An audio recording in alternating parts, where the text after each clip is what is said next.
First on GMA, NFL Hall of Famer Terrell Davis, who was handcuffed, removed from a United Airlines flight after he says he tapped a flight attendant's arm to ask for ice. Davis was a star running back for 7 seasons, winning 2 consecutive Super Bowls with the Denver Broncos. He said the incident, which happened in front of his wife, Tamiko, and children, has left him humiliated, powerless, and angry. He and his wife, Tamiko, join us live right now here in the studio. Thank you both. Thank you for having us here. I really appreciate this. We'd much rather not be here. I know. Talking about this under these circumstances, but it's necessary, right? We have to come here. Our kids are in California on vacation, and we were enjoying that, and they're wondering why mom and dad are not there with them now. But you want to be the voice for the voiceless. So let's take us, for people who are not familiar with the story. You're on a flight. Beverage service starts.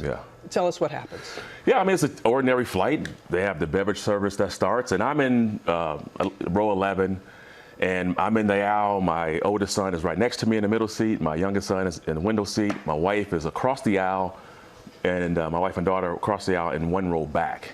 And so it's a typical flight, nothing out of the ordinary. Beverage service starts, and the gentleman pulls up, and I'm reading a magazine. My kids are playing with their iPads, so I heard him ask, like, what do you want, like, beverage, what do you want? And they were busy playing with the iPad, so they didn't respond. And I remember the tone got a little bit more aggressive. And I was thinking, man, that was kind of rude for him to ask my kids like that. So they got startled.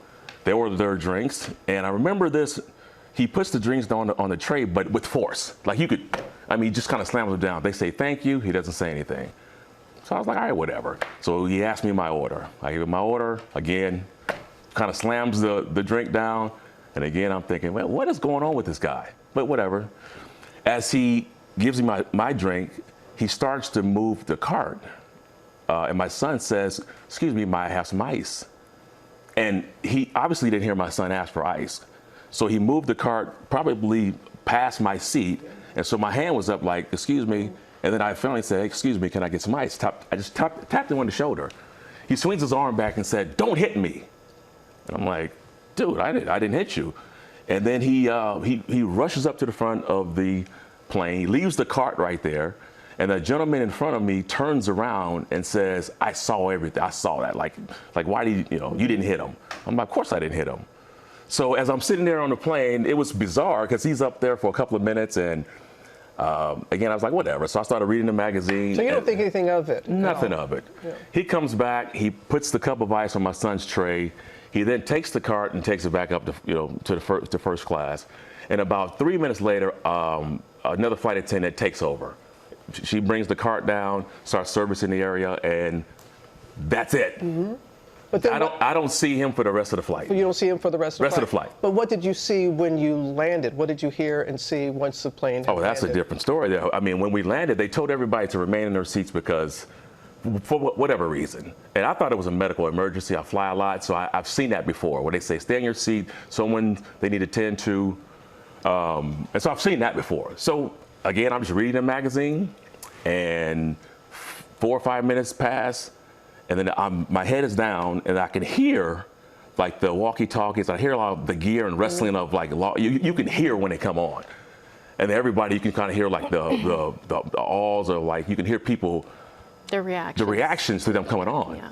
When you say they coming on, who's coming on? The FBI? FBI. Big FBI letters on the jackets. Big as daylight. Can't miss it. Yeah. Okay. FBI, I believe it was Orange County Sheriff Department. Guys with green. I didn't know who they were at the time, but you can tell it was law enforcement. Law enforcement. Without without explaining to me why they were doing it. They walk up to me, and the guy he whispers in my ear. He says, "Don't fight it," and he puts cuffs on me. While he's still seated. While I'm sitting down. With everybody still on the plane. Everybody's on the plane. He never introduced, acknowledged, or confirmed that it was Terrell. Or say, hey, here's why. Here's what happened. We're doing this, or nothing. Can I ask what happened? He just walked straight up to him and placed hands. And what was it like for you, Tamiko, to see your husband in handcuffs? I thought it was a joke, because what else could it be? And I saw the agents come on, so of course it caught my attention like everyone else, and they just walked straight up to Terrell and just played. And so I jumped out of my seat and I said, wait a minute, like, what's going on? And I hopped over the woman next to me, and I was kind of like to Terrell, are you joking? Like, is this a practical, is this a prank? Like, and he just said quietly, no, it's not. And I'm looking at my sons, who are sitting right next to him, watching their dad being handcuffed. And what could we do? And I'm asking them, what is going on? Like, why are you doing this? Why?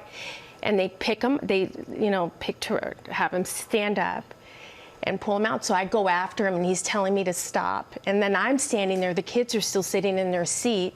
Everyone's staring at us. It was just. And the children are ages 9 to 13? We have 13. Our sons are 13 and 11. Our daughter is 9. No one helped me. No, they came back. They asked for a jacket to drape over Terrell's wrist. I said, can we get off the plane? So I yelled to the kids, let's go. I grabbed Terrell's bag out of the overhead. Where do we go? Like, what do we do? You know, I want to go with him.